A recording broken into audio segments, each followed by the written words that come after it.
Will the Tigers actually be left out of the college football playoff picture despite having a lot of talent? Some analysts and experts think that Clemson will be left out of the conversation. Is this fair? Does Clemson need a better shot to get back in? That's all coming up right now on Locked On Clemson.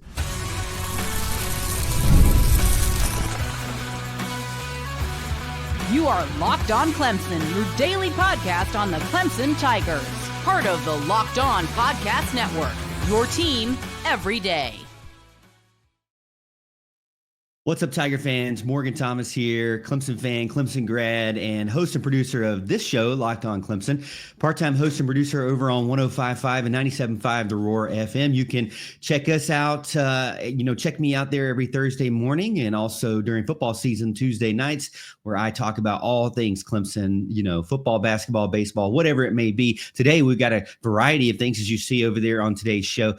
But before I get into it, thank you for making Locked On Clemson your first listen every day. We're part of the Locked On Podcast Network, your team every day. And if you're new to the show, be sure to hit that like button and subscribe and hit the notification bell over on YouTube so you can never miss an episode. Don't forget to follow me at over on X at The Morgan T Show, where I talk about all things Clemson and really just have a good time. So you can message me there. You can chat with me there, whatever you want to do.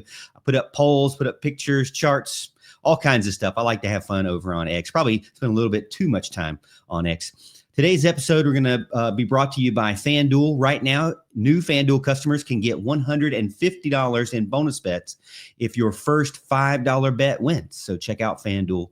And coming up on today's show, as you can see, we have Clemson being possibly left out of the college football playoff conversation. There was a new article that came out over on Yahoo, and I wanted to get in on that and give you my thoughts and see what your thoughts were. Clemson Baseball in segment 2, they had a big weekend, good and bad. Kind of didn't finish off very good, but we'll talk about what we learned from the weekend, just getting started with this new season with that team. The softball team, I want to throw them in there as well. I don't have them on today's list, but the softball team, finished out strong this weekend. Didn't have a great weekend, but finished out strong. I'll give you my thoughts as well. And then finally, there's one team that's definitely having a good season, and that is the men's basketball team. They absolutely dominated FSU. We'll talk about what's next for them and how they did, and give you a little bit of a recap there. So let's start it off with Clemson being left behind in the college football playoff. I know a lot of fans are concerned about that, about Clemson possibly getting squeezed, because there are two big teams in the college, or two big conferences in the college football world. And it's not the Big 12 and the ACC, and definitely not the former Pac-12. It is the SEC and the Big 10, and they are, in a lot of ways taking over and dominating and pushing their weight around. And, rightly so. There's a lot of reason why they should be doing that, and that's probably, fair. But there might be a lot of reasons why it's unfair. And on the outside looking in, is the ACC going to be left behind? Is Clemson going to be left behind? Well, my short answer to that is yes. I do feel like the ACC is not in a position of power. The majority of teams, when it comes to college football, is struggling to keep up. Clemson is really the champion of the conference, and everyone else is kind of just left behind, wondering if they're going to ever be good again. Miami, Miami's probably the biggest preseason hype team that I've ever seen in my lifetime. And they fall flat on their face most of the time. Then you have Florida State. They are in a vicious cycle of transfer portal in and outs. We don't know if that's going to ever be sustainable or not. Right now, it is not sustainable.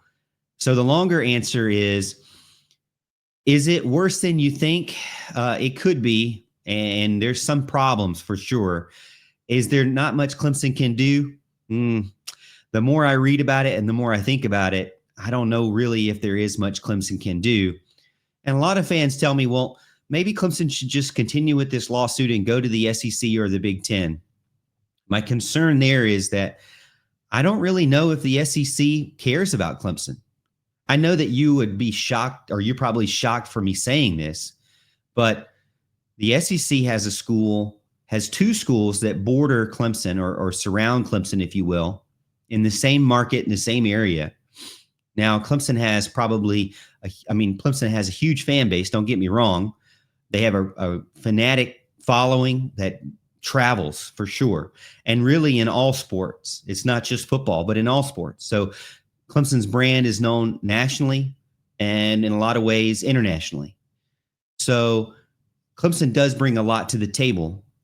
But my concern with just looking at college football is they already have Georgia. That's just about an hour and 20 minutes away. They already have South Carolina. That's another hour and 20 minutes the other way. And so the market there for the SEC may not be as strong as Clemson fans would want to think. The Big Ten, to me, would be interested, I think, in Clemson because they don't have a market in South Carolina or Georgia or North Carolina. So I could see them possibly wanting to expand to the South. And Clemson would be a huge benefit for them. The games would be better with the SEC, don't get me wrong.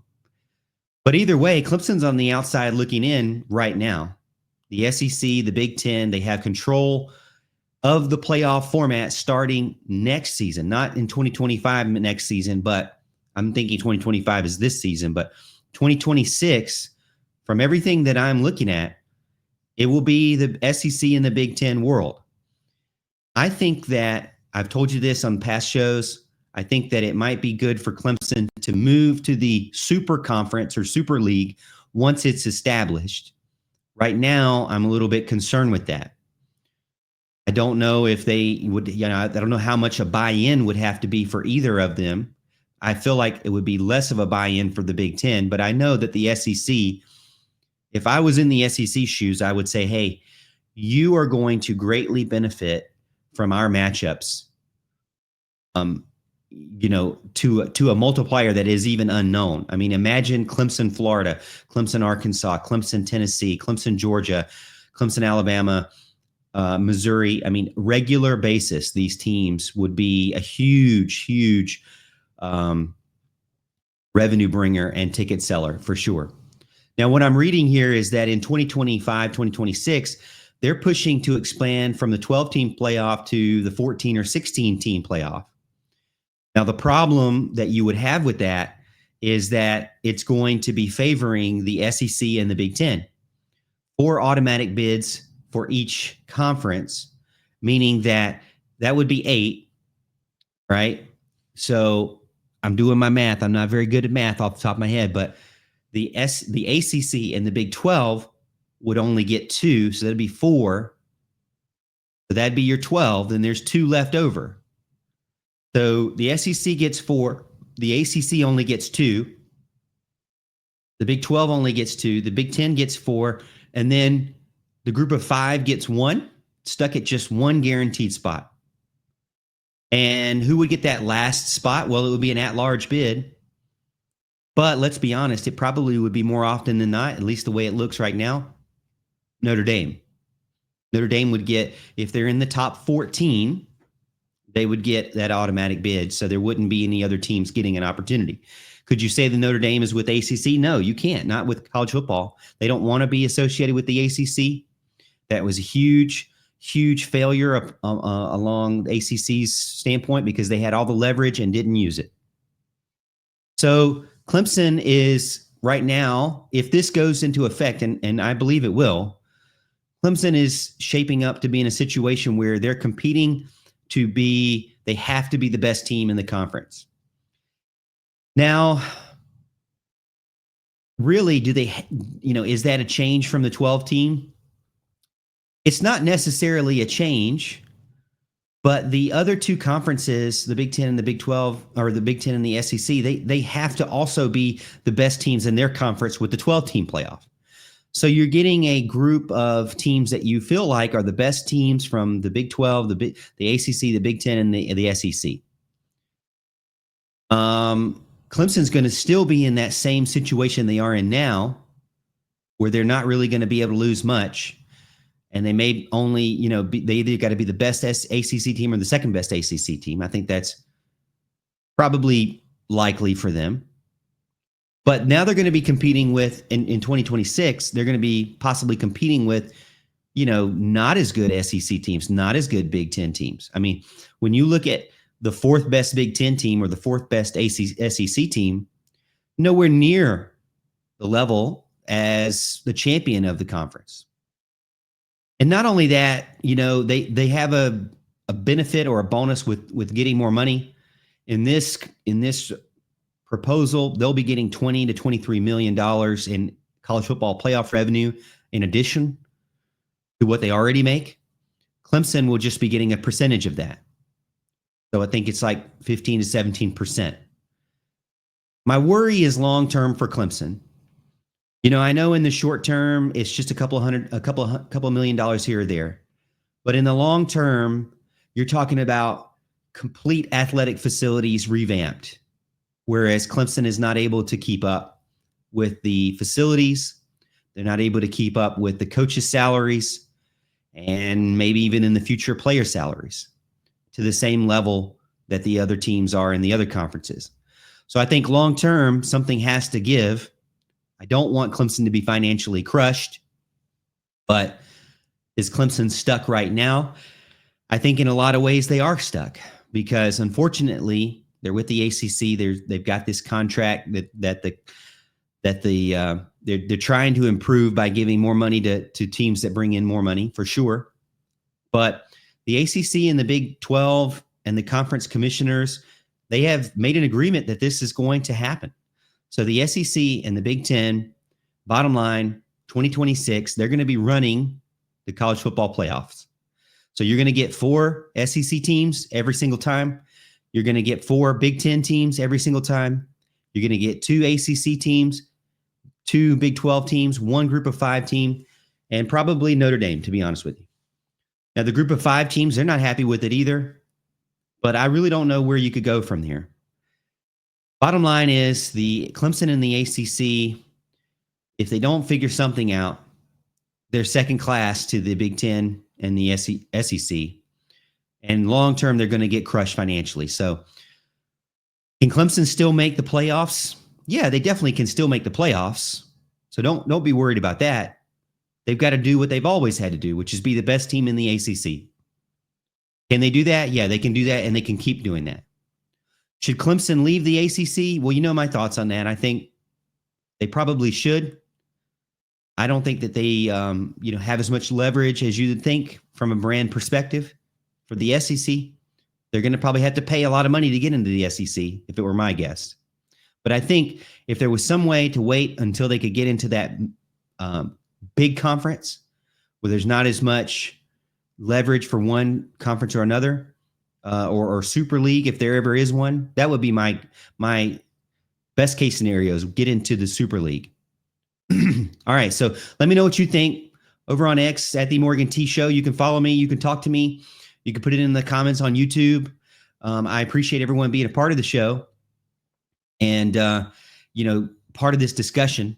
It is definitely one that is concerning for sure, and I don't know how it's going to shake out. For right now, though, Clemson's still in a good spot. They're one of the best teams in their conference, and they seem to be continuing that for the next couple of years. So I'm not too worried about that. Coming up next, I wanted to get in on Clemson's big baseball weekend. Huge recap. I wanted to go over the games that they won and the last game of the weekend that they got blown out by, unfortunately. But I'll let you know what I learned from this weekend.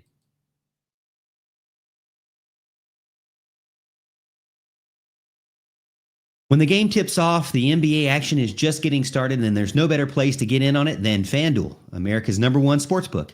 With FanDuel, you can place live bets throughout the game, so even if you miss the opening tip-off or want to bet on a fourth quarter comeback, you can stay in the action. And if you're looking for a bigger payout, you can even combine your live bets into a same-game parlay.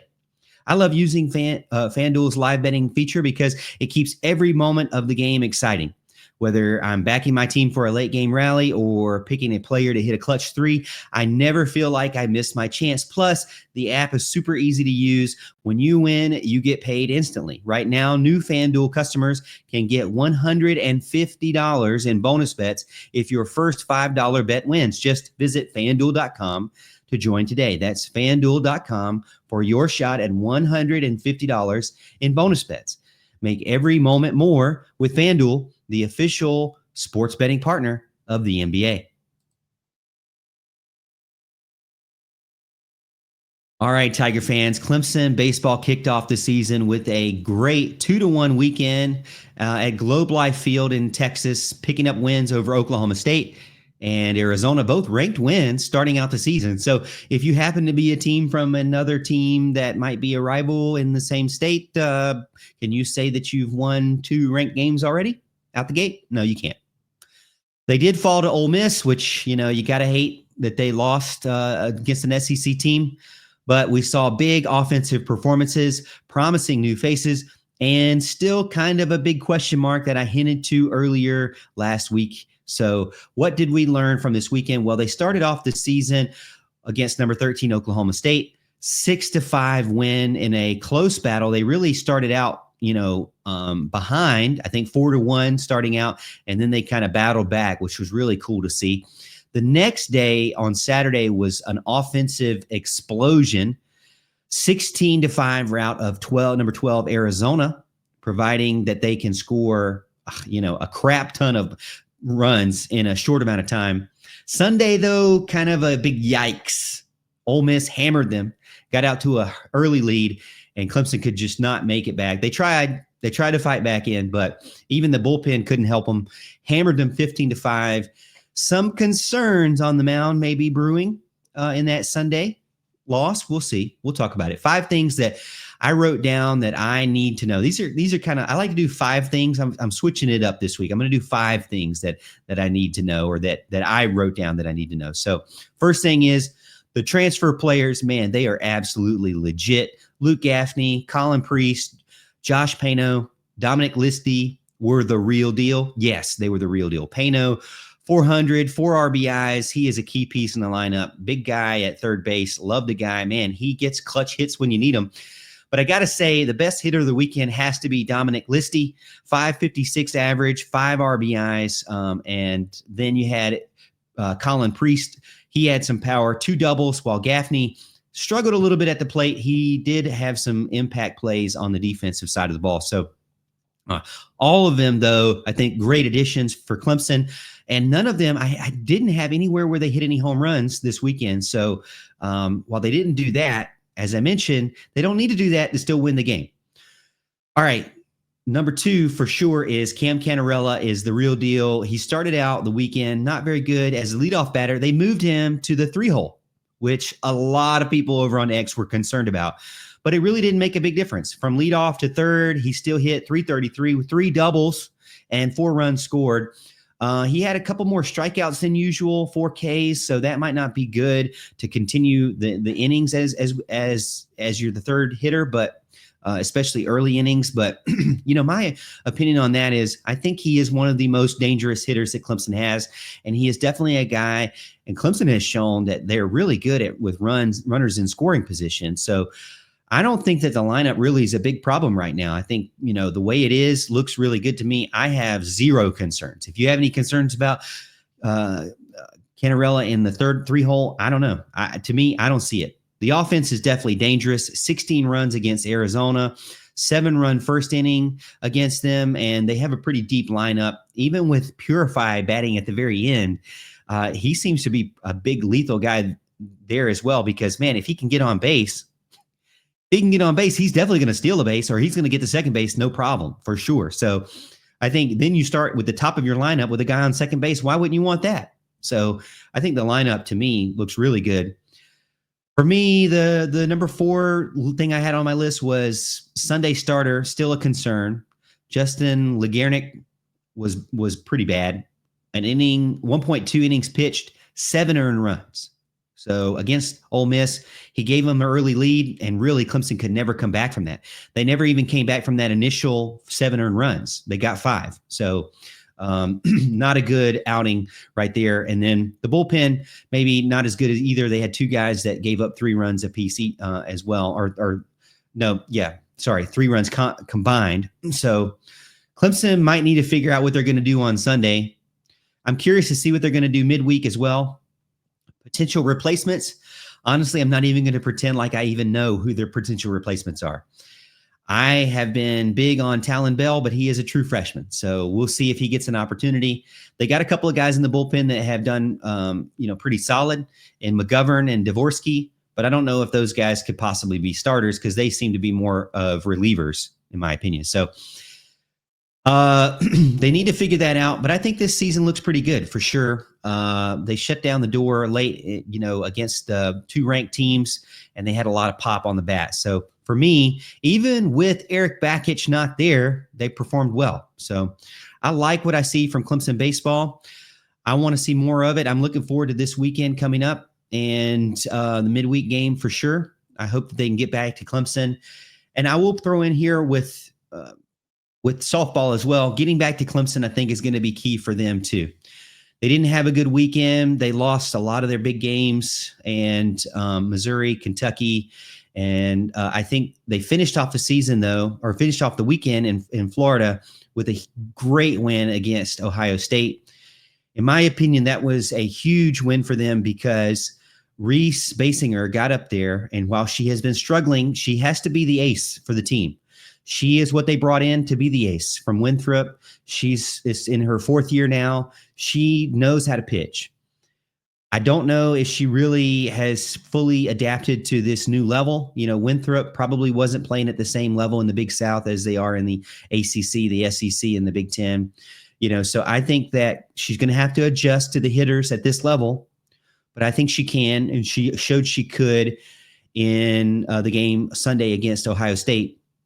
They started out, with the original pitcher. She didn't do well, and then she was brought in the first inning and kind of solidified that and had a great rest of the game. So I think it's looking up. My big key for Clemson softball is just come home. Come home. Same thing for baseball. I want them both to come home. I want the home crowd to get behind them and to show them what Clemson's all about, especially those new players and those freshmen. Show them what Clemson family is all about for sure. So let me know. Do you have concerns about Clemson baseball and their bullpen or their Sunday pitcher yet? Do you have concerns about Clemson softball and their pitching rotation at all after this first big weekend from both? Let me know what you think. I'm curious to see. All right, next up, we're going to finish up the show with an absolute domination from Clemson men's basketball team and Florida State.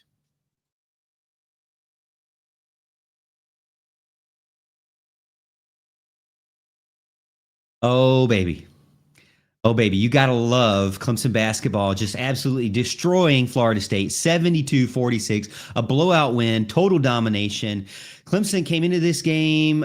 They were 20-5 overall and 12-2 in the ACC. Now they're 21-5 and 13-2 in the ACC, one of the best teams in the conference.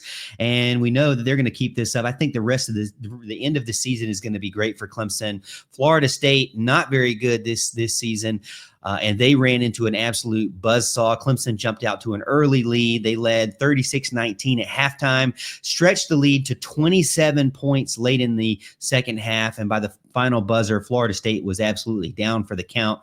They only shot 34% from the field and a miserable 13% from three-point and had 14 turnovers. So Clemson's defense was absolutely locked down. It was a shutdown performance from the defense.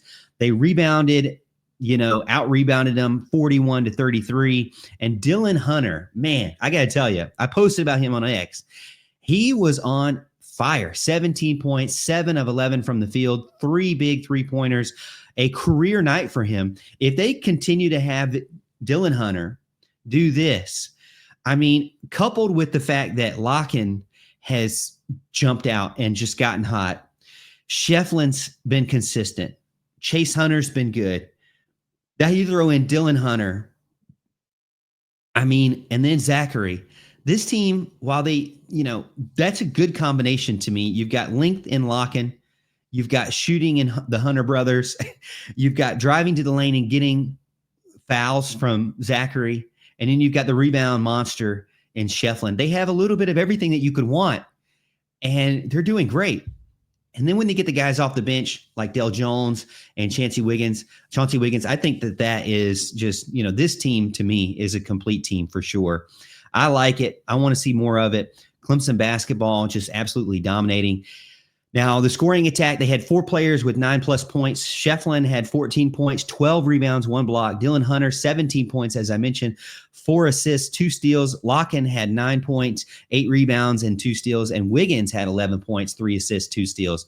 Clemson never trailed in the game, 0 lead changes, and had to lead for 38 minutes and 49 seconds of the 40-minute game. So almost the entire game. Florida State just absolutely never had a chance. Now, questions after this game, was this one of Clemson's most dominating wins this season? I think so. I mean, winning by 26 points on the road when you led by 27 total. I mean, at the highest you were at 27. Florida State under 50 points. Man, I mean, look at us. Just look at us. Florida State just absolutely dominated this game. Clemson proving that they can win on offense and defense. It was an absolute clinic, which you kind of really, you aren't surprised by from a Brad Brownell-led team, really, are you? I'm not surprised by that. That's for sure. And how does this impact their tournament chances? I don't think if anything, it just improves them for sure. Can they still win the ACC regular season title? Yes, but Duke has to win and Louisville has to. Duke has to lose and Louisville has to lose. So we're still waiting on that to possibly happen. Could it? Maybe, just maybe. But I think that Clemson is for sure going to get in the NCAA tournament. I think there's no question about that. At 21-5, 13-2 overall, there's really no question now that they're going to get in the tournament. I mean, really in the past couple of weeks. Could they be a top 4 seed? Hard to say.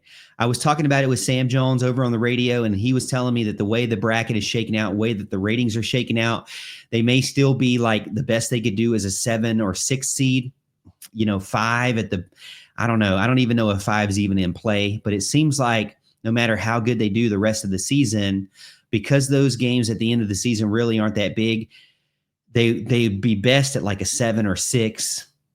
I don't really understand how all the ratings work out, in my opinion, but, I'm just going to go the way it is. I hope that Clemson can get into a bye in the ACC tournament, and that would, to me, would be good. Even if they're a 3 seed or a 4 seed, I think they could get 1 or 2 wins. They could squeak one out and maybe have to play Duke in the championship game or a Louisville in the championship game. I think they could do it, and if they get all the way to being an ACC champion, to me, I don't see how you could keep them out of the top 4, but, stranger things have happened. I don't really know how all the ratings really work, in my opinion, but, we'll see. All right, Clemson fans, was that game the best win of the season, or did you maybe like the North Carolina game or maybe the Duke game? Maybe it wasn't the best win of the season, but it was obviously the best blowout, I would say, the best ACC blowout of the season. Hit me up over on X at the Morgan T Show, and let's talk about it. That's it for today's Locked On Clemson. Stick around. I've got more Tiger Talk coming the rest of the week. I'm going to look into some PFF grades of the football team from last season. Also throw in some recruiting as we get into the offseason. And then I guess we got to start talking about, man, it's the middle of February. We're going to have to start talking about getting close to that spring game and what we look forward to for the Clemson football team as well. More baseball, more softball, also all in the mix. Well, that's it for today's show. Follow me again over on X at the Morgan T Show. Make sure you like and subscribe and hit the notification bell over here on YouTube. And if you're listening on podcast, make sure you follow us and subscribe over there as well. Stay tuned as we continue to talk about Clemson. Thank you so much for making Locked On Clemson your first listen of the day. For your second listen today, make sure you listen out, check out Locked On ACC podcast with Alex Dono and Kenton Gibbs. They keep it real and bring you the truth about your favorite ACC team and where they stand in the conference. Find Locked On ACC wherever you listen to podcasts and over on YouTube. And as always, Tiger fans, I'll see you tomorrow, and I'll see you at the top of the hill.